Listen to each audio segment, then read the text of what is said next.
welcome to the X22 Report. My name is Dave, and this is episode number 52. And the title of this episode is Shhh, the Economic Collapse is Coming.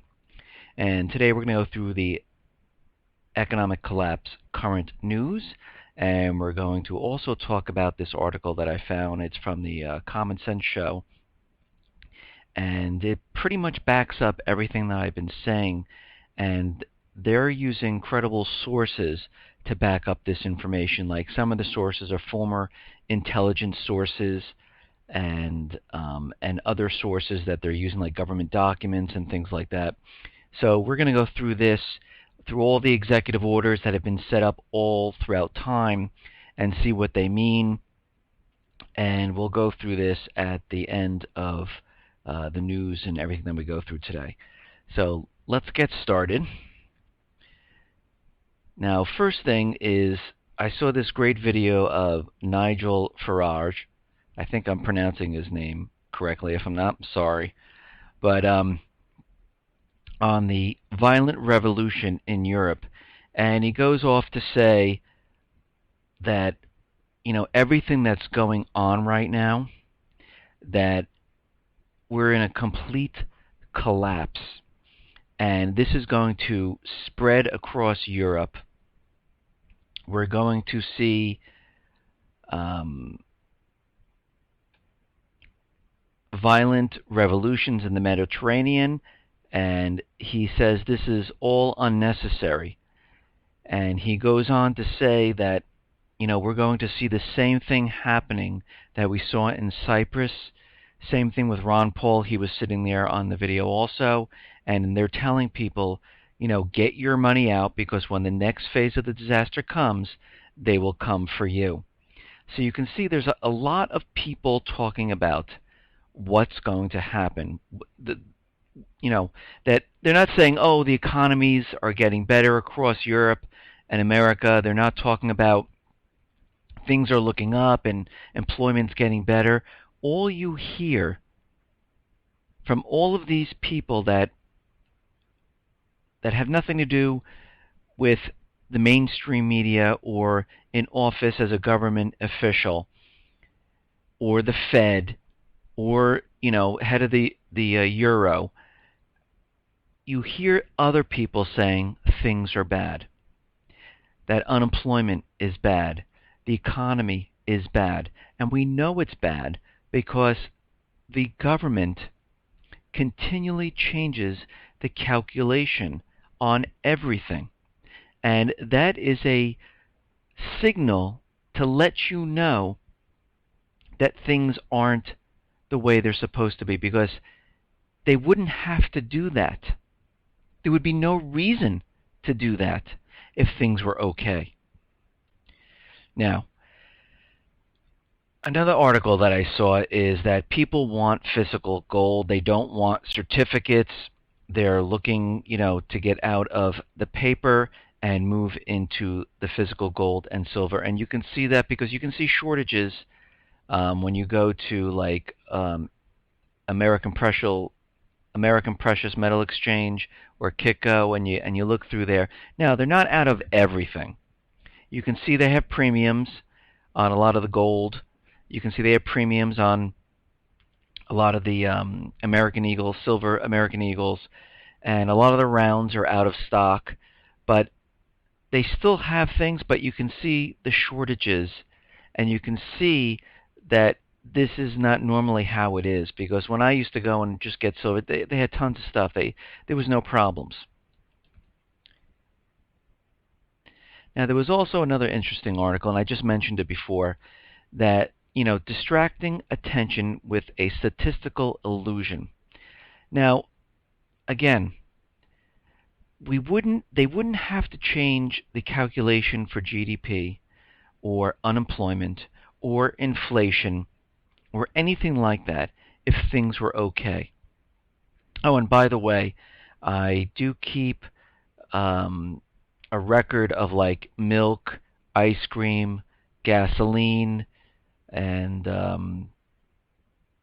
other stuff on my page that has to do with inflation, deflation. I updated it for this month, and pretty much And coffee also, I think I have on there. Everything pretty much stayed the same, or things have gone down a little bit. Fuel has gone down, coffee has gone down, and these are the things in my area. Milk has stayed the same, ice cream has stayed the same. So we're seeing things not really go up right now, or things have come down a little bit. So we'll see what happens in the next month or two to see what happens there. Now, Arizona has become the second state to make gold and silver a legal tender. And we are going to see many other states start to do this, because the states are starting to realize that something's wrong, that there is a collapse coming, and they want to be prepared for when this happens. And when states start doing this, something is on its way. And you can also see, like in Connecticut, where Arizona is making gold and silver, legal tender. In Connecticut, they're beginning to track all the purchases of precious metals, and they want a record, and they want the dealers to keep this up to date and have periodic statements of transaction with all the information of the person that purchased it. So you can see from states who are making gold and silver legal tender, and you can see from states where they want to track who has the gold and silver. Both of these indicate something is wrong, because all of a sudden states are starting to say, you know what, we need to find out who has the gold and silver, and other states are looking at it differently. Just like some states, want gun control, and other states allow you to use your Second Amendment the way it's supposed to be used. And the states that are cracking down on the gold and silver registration, the registration of gun control, the tightening of the laws, are those states that have huge populations that are in debt and on the verge of collapse themselves. And those states are like Maryland, Connecticut, New Jersey, New York, California. So you can see that these are the states that are cracking down on the laws and doing this. Now, Michael Pinto came out, and he said why the Treasury market is headed for a collapse. We know it's headed for a collapse. That we're all sure of. Now, he's saying that it's going to happen, sometime in 2015, 2016. Yes, if the country was only based on the Treasury market, I would say yeah, and nothing else was going on, and this is all we were looking at, I would say yeah. But I think there's so many other factors that I can't say, this is going to be true, because there's so many other things at play, and I don't think the Treasury bond market is going to be the whole crux of the collapse. I think other things are going to happen before that. I think we're going to be getting into war. I think there's going to be multiple events before this, and things are going to happen because they're going to want to ward off what's coming. And I think that's what's really going to happen. And you can see from another report that said, warning, the stage is set for the third stock market crash of the 21st century. And they put together this graph by Doug Short, and it looks very similar to a graph that I made, all the way back, I think, to episode 1, where you can see the ups and downs, where you see the tech bubble, the 2008 crash, and now where we are now. And it looks like a head and shoulders type of thing being built. And you can see I have the graph on this page, by the way. You can see we're at the top right now, and we're going to be coming down just like we did in all the other things. And he has very good graphics on it, and you can see, all the different, all the things that are the same each time we had a crash, and it looks like we are right there. Now, the Fed came out with its minutes, and the Fed said they're going to hold their course, and they're going to increase or reduce purchases. That's fantastic. We're going to increase or reduce. I mean, what are you doing? They're not sure. But they said, basically the Fed says labor market has shown some improvement. Fed sees downside risk to economic outlook. Fed sees it's prepared to increase or reduce purchases of bonds and real estate. And, but I went back and I said basically what they are saying is jibber jabber, and it's really meaningless because they already know what's happening. They know what's coming. They know that this is unsustainable. They cannot keep this going. So they know something's going to happen. And they're giving this ridiculous report that they basically said nothing. But I said, let me go back to 2007, 2008, before the crash. And I've read these quotes before, but I wanted to put this on here. In March 28, 2007, Ben Bernanke came out and said, at this juncture, however, the impact on the broader economy and financial markets of the problems in the subprime market seems likely to be contained. In particular, mortgages to prime borrowers and fixed-rate mortgages to all classes of borrowers continue to perform well with low interest rates of delinquency. And then January 18, 2008, the U.S. economy has a strong labor force, excellent productivity and technology, and a deep and liquid financial market that is in the process of repairing itself. And then June 9th of 2008, the risk that the economy has entered a substantial downturn appears to have diminished over the past month or so. So basically, everything leading up to the crash of 2008 was all bullshit. He's telling the people what they want to hear. I mean, if you look today, who's telling you that everything is okay? The government, Ben Bernanke, and the mainstream media. Now, the mainstream media gets their information from Ben Bernanke and the government. Everybody else, all the investors, economists, everyone else all over the world is telling you the opposite. They're showing you graphs, they're showing you information, they're showing you everything to show you that what they're saying is false. They did the same thing in 2008. They were showing you graphs, they were talking about the subprime, they were talking about, but again, the government, Ben Bernanke, mainstream media, all were telling you that everything is absolutely fine and there's nothing to worry about. Who are you going to believe? Because put yourself in their position. Would you tell America or the world, whatever country you're in, that we're going to have a collapse in the next 3 months? No, there'd be panic in the streets. And they're not prepared for it just yet.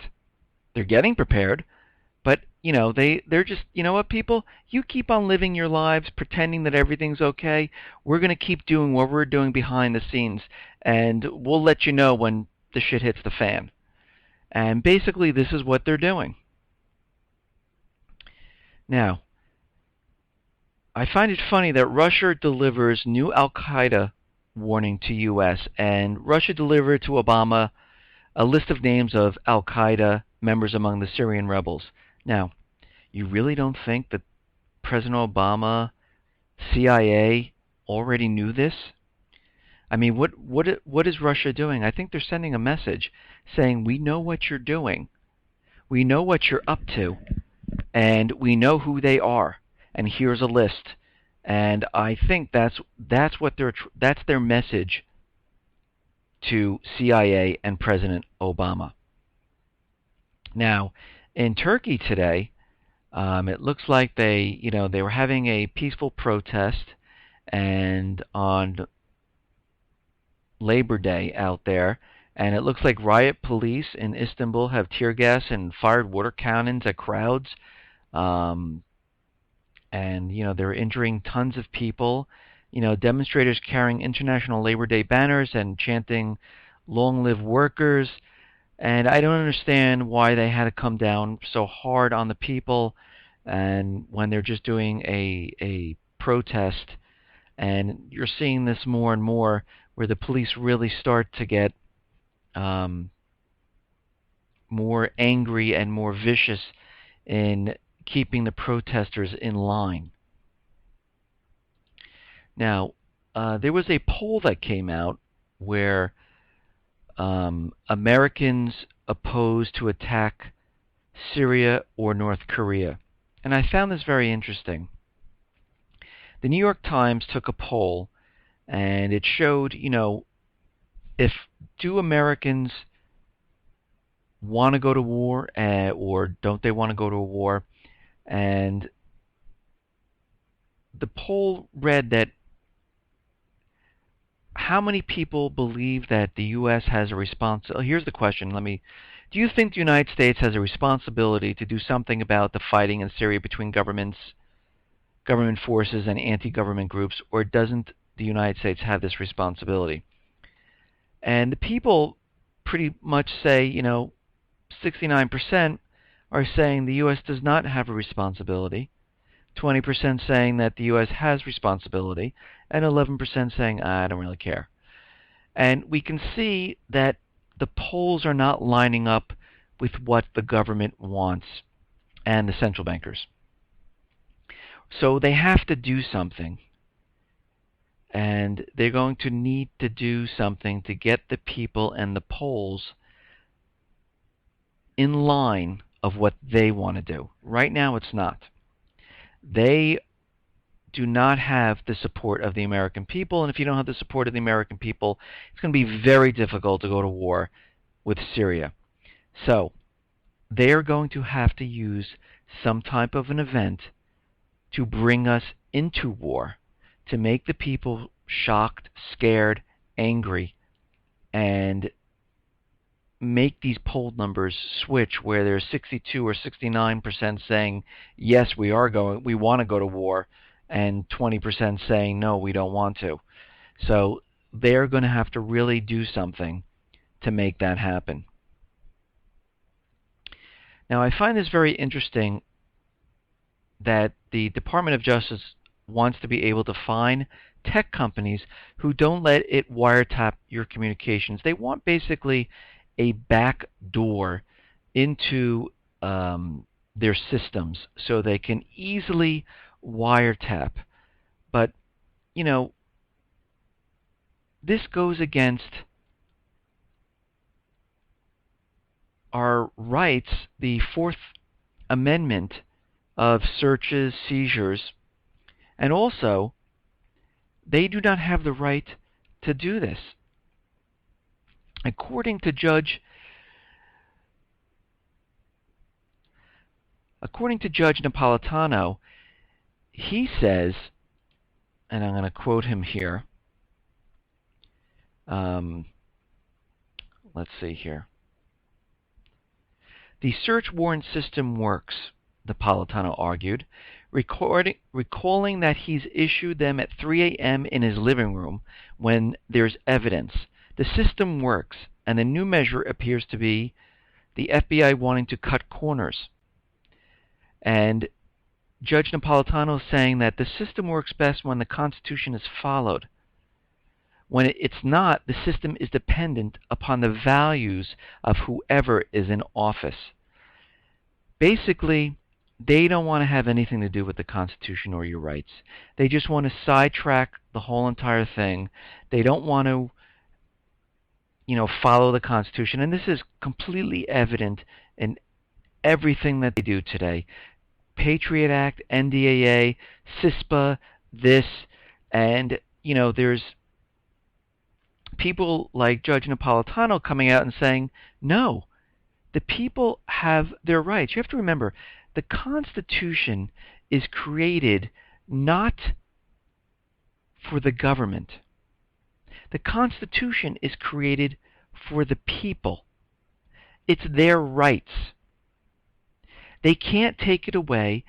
It is null and void according to the Supreme Court case, Mayberry v. Madison, which I went over in episode 51, that a law repugnant to the Constitution is void. Repugnant is incompatible or inconsistent with the Constitution. The Constitution is for the people, not for the government. The government doesn't follow the Constitution. The people have to enforce it. If we say no, that's it. It is our rights. Now, the people are sworn in to support and protect the Constitution, and guess what? Every single one of these are breaking their oath, and they should be removed from office. Now, Bloomberg is furious over the claims that the NYPD is under attack over stop and frisk. Basically, what they do in New York since 2002 is they can stop you, frisk you, and completely bypass your rights. Just like they're doing with gun confiscation, just like they're doing with tell on your neighbor, get $500 if they have a gun. And this is completely against our rights. The Fourth Amendment says the right of the people to be secure in their persons, houses, papers, and effects against unreasonable searches and seizures shall not be violated, and no warrant shall issue but upon probable cause, supported by oath or affirmation, and particularly describing the place to be searched and the persons or things to be seized. All of these things are in place for a reason, and nobody wants to follow them anymore. This is an indication that we have a complete collapse of our system. And the reason why we have a complete collapse of the system is because they want to stay in power when the collapse comes. And the only way to do that is to bypass the Constitution and bully people and become a dictator of the way they want it. And that is what they're doing right now. And this law is completely unconstitutional in New York, as with all the other laws that they have passed with gun control and things like that. Now, there was a funny video. It's liberal chick gets college students to sign pressure cooker ban. And it really is amazing how people don't really pay attention. I mean, if somebody comes up and says, listen, we're trying to ban toasters, let's use toasters, because the bread pops out too fast and it could be a very dangerous weapon, and we really need to ban this. Wouldn't you ask a question like, are you crazy? Like, what is this? She's going around asking people to ban pressure cookers because they're dangerous, and people are signing it and going, yeah. I mean, it's just amazing to me how zombie-like and asleep people are. They don't ask questions. They just go along with what everyone's saying. They just sign something. People, we all need to ask questions. We all need to sit here and say, what? This doesn't make sense. Okay, now, moving forward. Now, this article I was talking about from the beginning of the report, America stands upon the precipice of brutal martial law. Now, the first source that they have listed here, and I have this all on the page here so you can come to it and take a look. Unnamed former intelligence sources,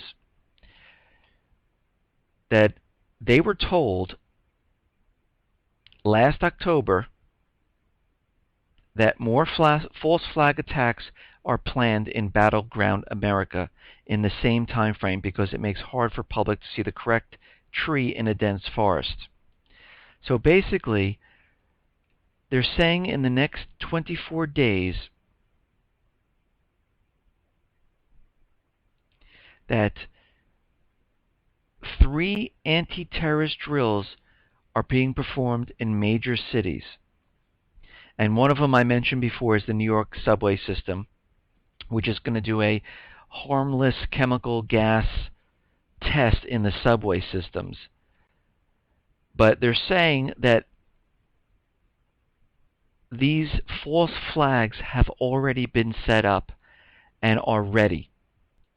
And what they're saying is, and I'm going to read this here, I've been told that following the attack in Boston, the next wave of false flag attacks will consist of chemical and biological attacks along with another school shooting. The trump card will be a tactical nuclear weapon. Who will get the blame? There are 2 targets of opportunity. namely Syria and Iran. And what's funny, and as I was reading this, this goes back to that other thing that this person talked about, the Navy SEAL, and a lot of people wrote to me and gave me crap for it, that talked about this Navy SEAL that they were disarming nuclear um, uh, bombs in different cities, and they said there's more in many cities. And now this is coming out, and you're starting to, and I'm starting to think, like, this is true because I've been saying that they're going to definitely have another shooting event. That as New York is planning this chemical gas thing, that something's going to happen. And then we had the report of the nuclear weapons. So something is going to happen, and I believe this is going to happen within, the next 30 to 45 days. I don't see it going longer than that when we see the next event coming. Which one will it be? We do not know. But let me read on here. It goes on to say, my former intelligence sources state that the Internet will be taken down immediately as the globalists see it as an opportunity to galvanize the masses against the criminals who will be subjugating the country. All bank accounts, pension funds, and 401ks will be frozen and stolen. Extreme travel restrictions will be put in place. Random house-to-house searches will be conducted. And what will they be looking for? Of course, they'll be looking for guns, and the false flag events will give them the pretext to do so. So basically, when he says that they're going to bring down the Internet, I'm thinking some type of cyber attack. And that cyber attack will consist of taking your money from your bank accounts, your pension funds, freezing them, stealing from them, and I think this is an incredible opportunity for them to use this and to scare people half to death. And those people who are sleeping will be none the wiser. They'll just go along with it because they're just scared. Now, for those people who are awake and know what's going on, that's going to be a different story. Now, there's a lot of documents that are out there, and I know I mentioned the NDAA, and here what they're saying is dissidents will be removed or worse. The NDAA has provided this criminal administration with all the authority to secretly arrest and even murder dissidents without a trial. The NDAA can be viewed as nothing but an East German Stasi enforcement mechanism, which did the same in the hell that was East Germany. So, as everyone knows, or if you're new and you don't know, the NDAA, if you're considered a domestic terrorist, they can just take you away, lock you up, no trial or anything like that. Your constitutional rights are completely void, and all this is in the NDAA. And pandaunite.org is trying to fight against this because this is completely unconstitutional. But you can see how all this comes into play. Now, there have been, in this report, it also goes on to say that they're going to use food as a weapon. They're going to hold food back. And, that I could see food being used as a weapon, where they can't make delivery of food. People are starving. People are begging for food. But I just wanted to go over the executive orders, and these are not just President Obama. This goes back in time. And there are executive orders here that each president issued. And it seems like they've been planning this for a very long time. They knew this system would not last. And for each president, they added more and more executive orders. So Executive Order 10990 allows the government to take control over all modes of transportation, highways, and seaports. EO 11003 allows the government to take over all airport aircraft, including commercial aircraft. EO 11005 allows the government to take over railroads, inland waterways, and the public storage facilities.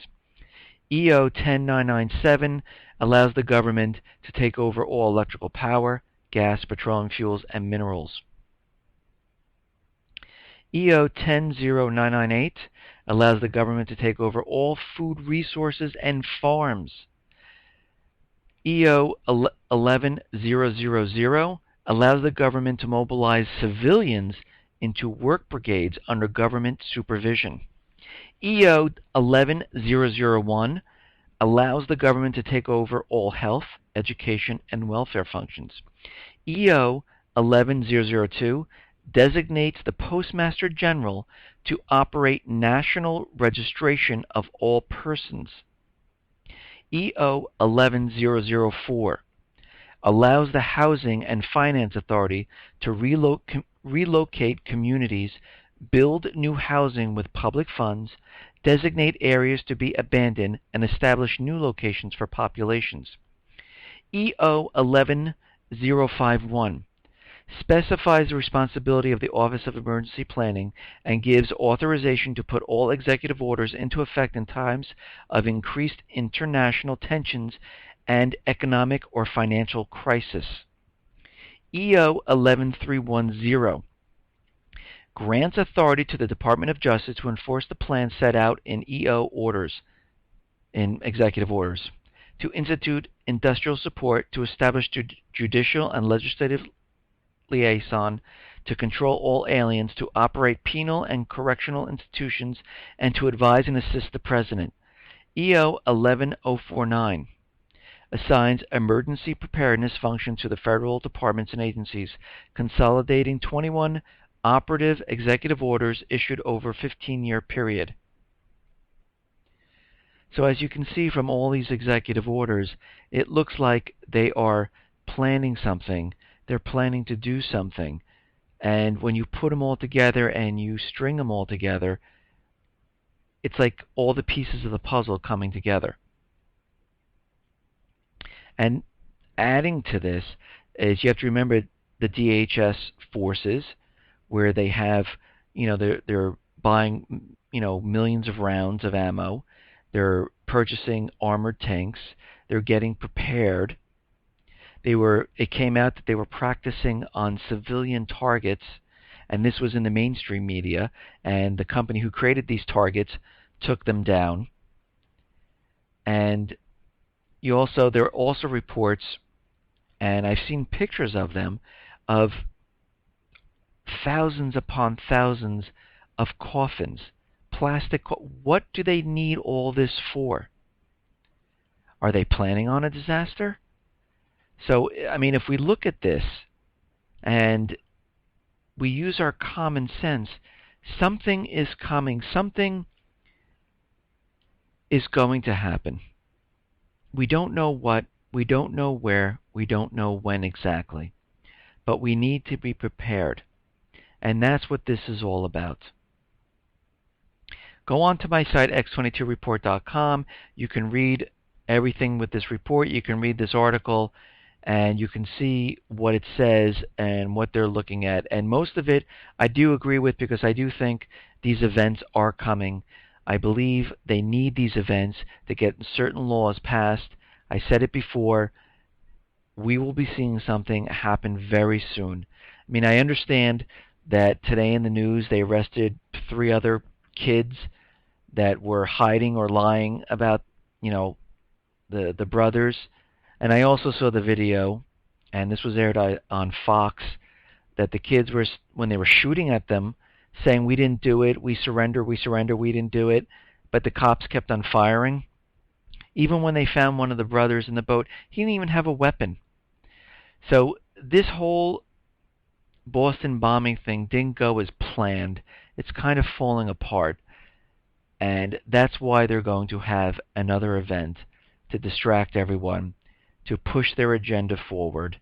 And we all need to be prepared and ready, because we don't know which one is coming. And we just need to be understanding that these things are going to happen. Listen, everyone, thank you very much. Be well, be safe, and especially be prepared. Thanks.